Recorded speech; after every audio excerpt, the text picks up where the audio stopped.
How's it going, guys? Welcome back to Investing with Sedg. So I finally did it. I finally found a solar play. It wasn't an EV play, but it was a solar play. There was a stock, an energy play that finally came down into the grasp of my hands, and I was able to start adding. And thankfully, since I've done a little bit of research on it and actually listened to a conference call already on it, I was able to make the purchase, and I'm pretty happy with what it is. Now, everybody knows of ENPH, so let's start there. Why ENPH Energy right now we're sitting at $14 billion market cap. There's some good things about ENPH. Their last conference call was, I would say, it was two conference calls ago. No, it was the last conference call. It was the last conference call. So the last conference call was pretty good. I mean, I liked everything that they're boring as hell. All right. Solar calls are boring, but I bared through it. It didn't seem crazy. So, I mean, I think I gave it like a B or B plus or something. Very impressive. The CEO of ENPH really was pretty excited about the future. So, and he seemed legit. So it was hard to not pick, a company like ENPH with $3 billion in revenue, 45% profit margin. They have $2 billion in cash, and they're only $1.4 billion in debt. I mean, ENPH is loved by a lot of YouTubers, and a lot of pretty much a lot of retail. A lot of retail loves ENPH because they have this microinverter that really nobody competes with.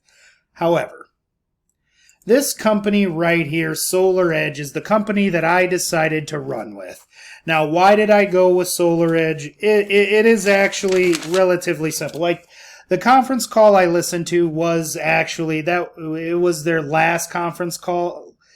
So it was a while ago. It was a couple of months ago.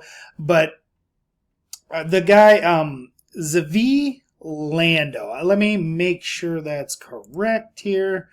I did a little bit of research on them. They had Solaredge had the biggest company. It's an Israel-based company.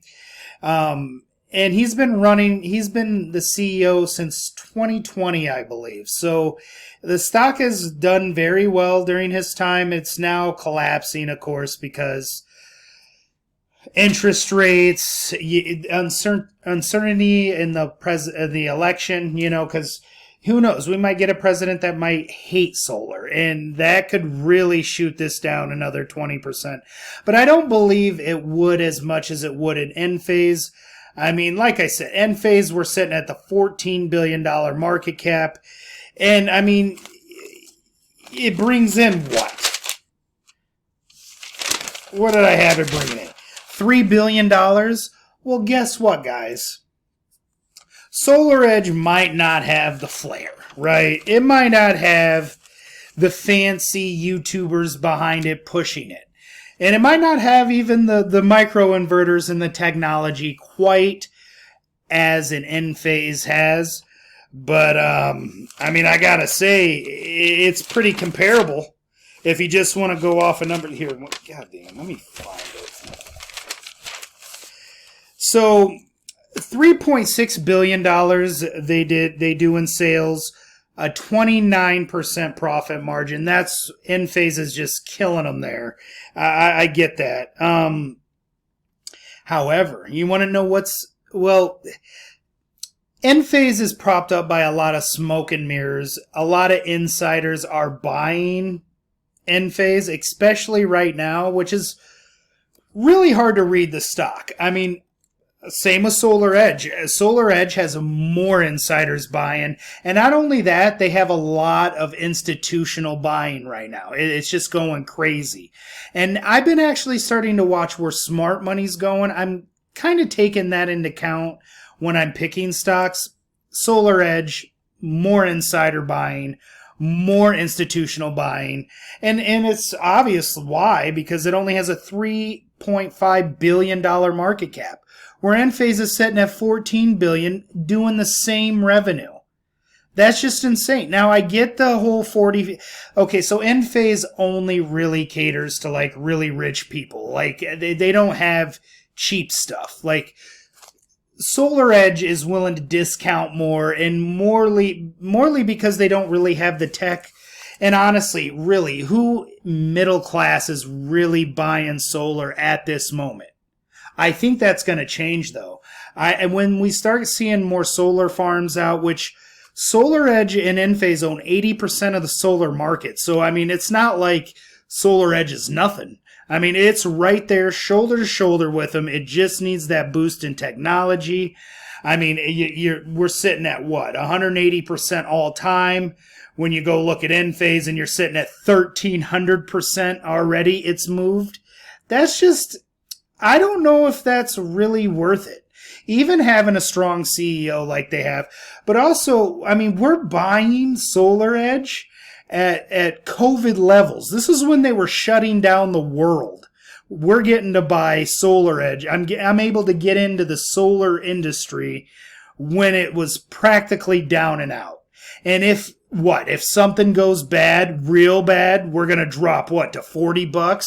That's fine. I'll triple, quadruple my position. Solaredge isn't going anywhere. And I really like how the Sedg Lando. God, am I saying it? I hope I'm pronouncing it right, but I'm going to be doing a lot more research. I just opened up a starter position on it. And that's kind of all this is. I was just kind of giving you an idea of what I finally found one, and I'm going with Solaredge. Everybody else can run with the Enphase and run with the Teslas, which I'm not saying I wouldn't buy Tesla. Believe it or not, guys, I found a hidden statistic that nobody else has found that is on the bull side for Tesla.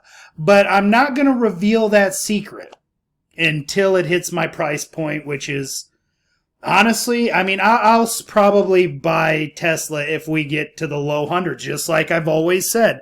I always buy it, but the problem I have is if Elon says something stupid, or if it shoots up to a $2-3 trillion market cap, I have a tough time holding a company like that.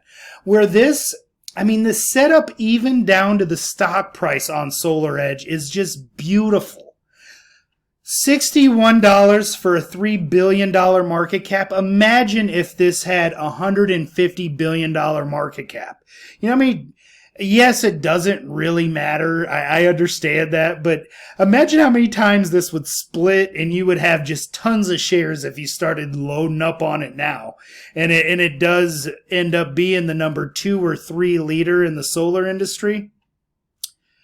We're going to see this at $500, $600, $700, $800. In my opinion, not financial. I'm not a financial advisor, guys. I'm just saying, as invested with Sedg, everybody else is picking Enphase. I'm running with Solaredge just because I like everything really I see on it. The connections with Israel, you know, the story of it, I like all the way down to the stock price, all the way down to the market cap. And the conference call is very similar to an Enphase. The Enphase guy, I'm not going to lie, had a little bit more like, yeah, we're definitely going to hit these insane numbers. Like, he's definitely more of a shoot higher, where this is, I mean, God, Sedg, he's more of a calm, laid back, like you'll fall asleep 3 times during the conference call. But you know what? You don't got to worry about him saying anything crazy like you do with Elon.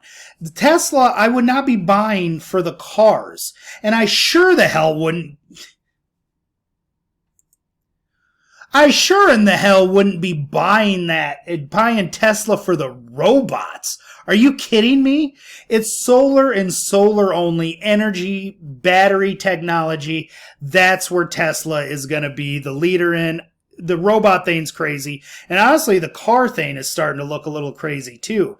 That's why I got to get it around my certain price before I give you guys that certain statistic that hasn't been shown yet. But anyway, thanks for watching. I'm going with Solaredge, and I'm looking to add more throughout the week.